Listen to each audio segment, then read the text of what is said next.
জুলাই যেমন ছিল আমাদের জন্য কষ্টের, জুলাই মাস ছিল নির্মমতা নিষ্ঠুরতা, তেমনি জুলাই ছিল প্রতিবাদ, প্রতিরোধ এবং বিজয়ের মাস। আজকে শহীদ পরিবারদেরকে আর্তনাদ করে বলতে হয়, তারা বিচারহীনতার মধ্য দিয়ে যাচ্ছে।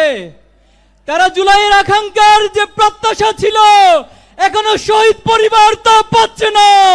এর যে দুঃখজনক, আমাদের জন্য আর কিছুই হতে পারে না।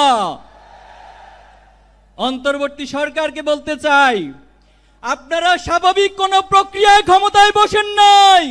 হাজার হাজার ছাত্র জনতার রক্তের উপরে আপনারা ক্ষমতায় বসেছেন। এজন্য আমাদেরকে সংবিধানের হাইকোর্ট দেখাবেন না। অতি সত্বর জুলাই প্রক্লেমেশন ঘোষণা করুন। এই জুলাই মাসের মধ্যে শহীদ গাজীদের স্বীকৃতি দিয়ে জুলাই প্রক্লেমেশন ঘোষণা করতে হবে।